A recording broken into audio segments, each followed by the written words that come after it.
नमस्कार साथियों, बहुत ही स्वागत है आपका कुमार स्टूडियो 688 के वीडियोस में। चैनल में पहली बार है तो चैनल को सब्सक्राइब कर लें ताकि इसी तरीके की वीडियो आपको लगातार मिलते रहेंगे हमारे चैनल में। कोशिश हमारी हमेशा रहती है। चलिए क्वेश्चन पढ़ते हैं और स्टार्ट करते हैं, उनके आंसर जवाब देने विस्तार पूर्वक देखेंगे। 41 नंबर क्वेश्चन आज हमारे पास है और 41 नंबर क्वेश्चन क्या कह रहा है देखेंगे कि भीमा नायक का संबंध किस रियासत से था। जो भीमा नायक हुए मध्य प्रदेश में, उनका संबंध कौन सी रियासत से था। ऑप्शन फर्स्ट दिया है मंडला, ऑप्शन बी दिया है Barwani, option C Kishangarh, option D मुड़ियादो। तो हमें भीमा नायक अगर आपने पढ़ा होगा तो अच्छी बात है, नहीं पढ़ा है तो मैं बता दूं कि भीमा नायक जो थे वो भील समुदाय से आते थे, आदिवासी नेता थे। और इनका जो जन्म हुआ था वो 1840 के लगभग माना जाता है कि 1840 के लगभग इनका जन्म होता है मध्य प्रदेश के निवाड़ क्षेत्र में। और इन्हें मध्य प्रदेश के निवाड़ का रॉबिन हुड भी कहा जाता है। ये भी पूछा जाता है रॉबिन हुड, मध्य प्रदेश के निवाड़ का रॉबिन हुड, रॉबिन हुड किसे कहते हैं, तो आपको बताना है भीमा नायक को ही रॉबिन हुड कहा जाता है, मध्य प्रदेश के निवाड़ का रॉबिन हुड। भारत का रॉबिन हुड आपसे अगर पूछेगा तो कंफ्यूज नहीं होना है। भारत का रॉबिन हुड टंटैया भील है, ये टंटिया मामा इसको इनको कहते हैं, टंटैया भील या टंटैया मामा। ये भारत के रॉबिन हुड है। मध्य प्रदेश का रॉबिन हुड जो है वो भीमा नायक ही है। तो ये अंग्रेजों ने संज्ञा दी है, इनको निमाड़ का रॉबिन हुड कहा गया है और मध्य प्रदेश का भी रॉबिन हुड इन्हें कहा गया है। तो ये आपको बिल्कुल कंफ्यूजन नहीं होना है क्योंकि टंटिया मामा जो है वो भारत के रॉबिन हुड है। और इन्हें द न्यूयॉर्क टाइम ने, जो टंटिया मामा है उन्हें भारत का क्या कहा था, रॉबिन हुड कहा था। तो ये भारत में पूछा गया कि भारत का रॉबिन हुड, तो टंटिया मामा बताना है। मध्य प्रदेश का रॉबिन हुड पूछेगा या पूछेगा निमाड़ का रॉबिन हुड के रूप में कौन जाना जाता है, तो आपको बताना है भीमा नायक निमाड़ के रॉबिन हुड के रूप में जाने जाते हैं। अब इनका तो जन्म के बारे में बता दिया, मृत्यु का क्वेश्चन पूछेगा तो आपको बताना है इनकी जो मृत्यु हुई थी 29 दिसंबर को हुई थी। 29 दिसंबर को हुई थी 1876 में। 1876 में इनकी मृत्यु हुई थी और पोर्ट ब्लेयर में हुई थी, है ना। पोर्ट ब्लेयर में हुई थी, जो अंडमान निकोबार द्वीप समूह है वहां पर इनकी मृत्यु हुई थी, क्योंकि उन्होंने आज़ादी की प्रथम लड़ाई जो हुई थी 1857, उस क्रांति में इन्होंने मध्य प्रदेश की तरफ से प्रतिनिधित्व किया था। और ये बड़वानी के क्षेत्र के रहने वाले थे, तो इसी क्षेत्र में जो है ये प्रतिनिधित्व करे हुए थे। और उसी समय 1857 की जब क्रांति थी, उसी समय जो तात्या टोपे मध्य प्रदेश आए थे, तो उन्होंने भीमा नायक ने उनको नर्मदा नदी पार कराया था। ये भी क्वेश्चन पूछ सकता है कि मध्य प्रदेश में तात्या टोपे को नर्मदा नदी किसने पार कराया, तो आपको बताना है कि भीमा नायक ही थे जिन्होंने मध्य प्रदेश में तात्या टोपे को नर्मदा नदी पार कराया था। अंग्रेजों ने इन्हें षड्यंत्र पूर्वक पकड़ा और पकड़ने के बाद इन्हें पोर्ट ब्लेयर ले जाया गया और पोर्ट ब्लेयर में इनकी मृत्यु हो जाती है। और फिर वहां फिर ये अपनी जीवन समाप्त हो जाता है इनका, पोर्ट ब्लेयर में अंडमान निकोबार द्वीप समूह में। कब हो जाती है, 29 दिसंबर 1876। और जन्म कब हुआ था, 1840। और इनका जो कार्यकाल रहा या इनकी जो कर्म भूमि रही वो निमाड़ रही। और निमाड़ में क्या इन कहा जाता है, इनको निमाड़ का रॉबिन हुड या मध्य प्रदेश का रॉबिन हुड। नर्मदा नदी पार कराया था तात्या टोपे को, ये भी क्वेश्चन बन सकता है, ये इम्पोर्टेंट है। तो ये क्वेश्चन था भीमा नायक का संबंध किस रियासत से था, तो ये बड़वानी रियासत से था इनका संबंध, बड़वानी रियासत से। तो ये क्वेश्चन बिल्कुल सही था, जिनने लगाया अच्छी बात है, नहीं लगाया तो अगली बार ध्यान देंगे, अगर ऐसे क्वेश्चन पूछे जाते हैं तो आप उनको सॉल्व करेंगे।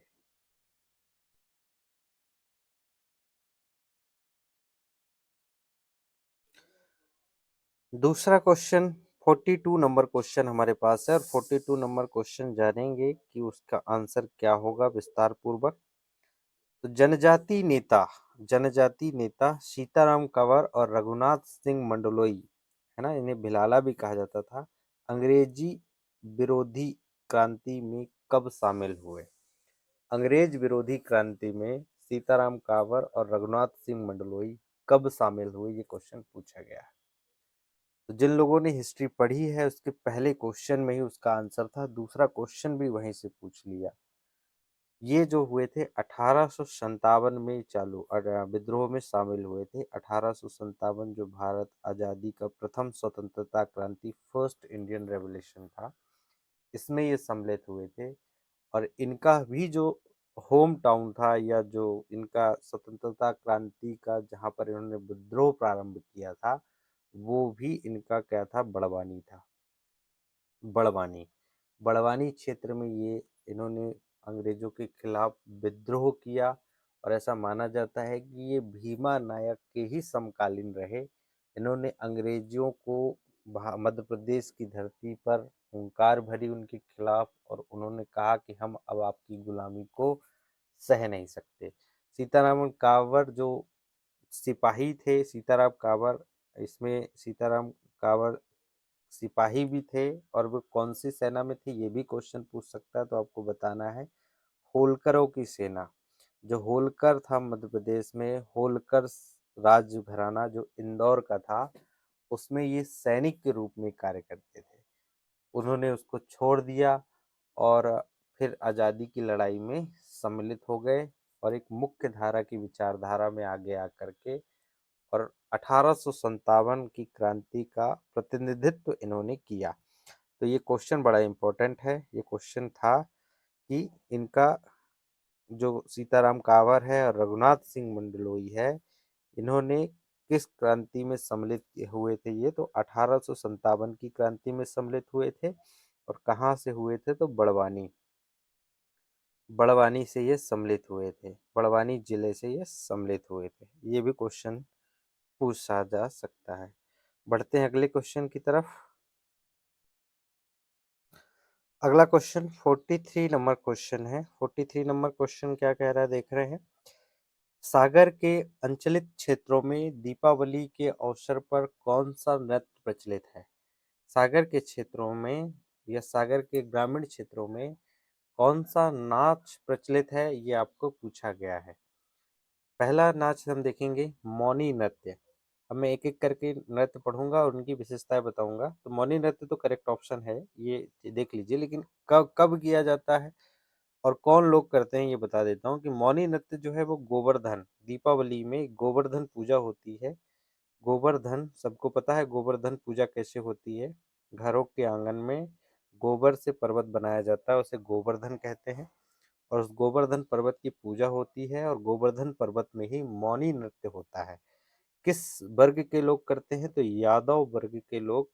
यादव जो वर्ग होता है, यादव जो समुदाय है, उस समुदाय के लोग ये नृत्य करते हैं, मौनी नृत्य। और ये कहाँ होता है, मध्य प्रदेश के सागर संभाग में सबसे सर्वाधिक देखा गया है। इसमें पूछा भी गया है कि सागर के अंचलित या ग्रामीण क्षेत्रों में कौन सा नृत्य दीपावली के अवसर पर होता है, तो आपको बताना था मौनी नृत्य। जिन्होंने लगाया अच्छी बात है, जिन्होंने नहीं लगाया बुरी बात है। चलो अगला देखते हैं, मांडल्य नृत्य। अब मांडल्य नृत्य क्या है, तो ये मांडल्य नृत्य मैं आपको बता दूं कि मांडल्य एक जो है पारंपरिक नृत्य है, हजारों सालों से होता आ रहा है। इसमें एक पुरुष ढोल बजाता है, एक जो पुरुष होता है वो ढोल बजाता है, संगीत गाते हैं, और जो कांसे की थालियां होती हैं उसको तीव्र ध्वनि से बजाते हैं, बहुत तेज तेज बजाते हैं। मांडलिया नाच में महिलाएं ढोलक की थाप पर जल्दी जल्दी नाचती हैं, अपने हाथों को अलग अलग मुद्राओं में ले जाती हैं। इस तरीके का डांस आपको मंडलिया डांस देखने को मिलेगा। और मंडलिया डांस की विशेषता है कि ये आदिवासी क्षेत्रों में देखने को मिलता है। तो आदिवासी क्षेत्र में सर्वाधिक मात्रा में आपको मंडलिया डांस देखने को मिलेगा। इसके बाद है फेफरिया नाच या फेफरिया नृत्य। तो फेफरिया नृत्य मैं आपको बता दूं कि फेफरिया जो नाच है, ये फेफरिया वाद्य यंत्र के कारण इसका नाम पड़ा। एक वाद्य यंत्र है फेफरिया, और उसे बजाया जाता है ढोलक की तरह, और फिर गोल घेरा बना करके इसमें नाचा जाता है वाद्य यंत्र बजाने के कारण। और ये मुख्य रूप से विवाह के समय किया जाता है। विवाह के समय ये नृत्य किया जाता है, फेफरिया नाच किया जाता है। ये मध्य प्रदेश का लोक नाट्य में हमने पढ़ा था। पुराने वीडियो आपने नहीं देखे हैं तो देख सकते हैं हमारे पुराने वीडियो। हमने बताया भी है कि कौन से समुदाय के द्वारा होता है। यहाँ बताऊंगा तो थोड़ा ज़्यादा टाइम लग जाएगा। अब डंडा नृत्य के बारे में चर्चा कर लेते हैं कि डंडा नृत्य क्या है। तो डंडा नृत्य जो है भाई, मध्य प्रदेश के निवाड़ क्षेत्र में ये डंडा नृत्य होता है। इसमें क्या होता है कि जब किसानों की फसल आ जाती है, किसान की जब फसल आ जाती है तो वो अपनी फसल को आ, अपनी फसल की खुशी में डंडा लेकर के नृत्य करते हैं। तो इसे ही कहते हैं डंडा नृत्य। और ये समूह में किया जाता है, पुरुष प्रधान नृत्य है। इसमें ढोलक बजती है, वाद्य यंत्र बजते हैं, जिसमें थाली का भी प्रयोग करते हैं। तो इस तरीके का डंडा नृत्य किया जाता है। अड़ा खड़ा नाच भी होता है। तो ये सब मटकी नृत्य ये मैंने सब बता दिया है। अभी एक ही वीडियो में बताऊंगा तो बहुत लंबा हो जाएगा। मध्य प्रदेश की नाच आप अब मेरा वीडियो देख लेंगे तो उसमें आपको सभी डांस की एक एक विशेषताएं और कौन सा समुदाय करता है ये सभी मैंने बताया हुआ है। चलिए अगले क्वेश्चन की तरफ। और अगला क्वेश्चन क्या कह रहा है देखेंगे। तो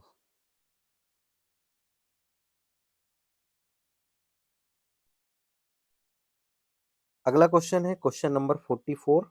44 कह रहा है कि चित्रकूट धार्मिक स्थल को किस एक अन्य नाम से भी पहचाना गया।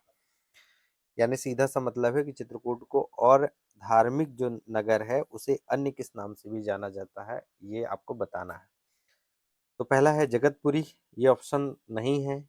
राम सिया, राम और सीता जी वहां रहे थे तो राम सिया भी नहीं है। ये कुछ लोग ऐसा ना लगाए कि राम और सीता तो वहां थे तो ये राम सिया के नाम से भी जाना जाए, ऐसा नहीं है। ब्रह्मपुरी करेक्ट ऑप्शन है, ब्रह्मपुरी के नाम से जाना जाता है। और तीसरा है काकड़नियम, चौथा सॉरी काकड़नियम, ये भी नहीं है। इसके दो और अन्य नाम है। और एक आपसे अगर अगली बार ये क्वेश्चन पूछे और अगला ऑप्शन दूसरे आए तो आपको घबराना नहीं है। चित्रकूट के जो धार्मिक नाम है वो और अन्य है। एक नाम है छत्रपति साहू जी महाराज नगर। आपसे पूछ सकता है छत्रपति साहू जी महाराज नगर, साहू जी महाराज नगर, महाराज नगर, छत्रपति साहू जी महाराज नगर के नाम से जाना जाता है। और ये बांदा, जो उत्तर प्रदेश का बांदा जिला है, उससे कट कर के 1997 में चित्रकूट की जो मऊ तहसील है उसे स्थापित किया गया था। और उसी का नाम आपको यहाँ पर दे दिया गया छत्रपति साहू जी महाराज नगर। तो आपको कन्फ्यूज़न नहीं होना है कि इसमें जो चित्रकूट है उसका नाम छत्रपति शिवाजी साहू जी महाराज के नाम पे भी इनका नाम है, इसका चित्रकूट का। और दूसरा ऑप्शन अगर आपको ऑप्शन में पूछा जाएगा तो आपको बताना है कामदगिरी।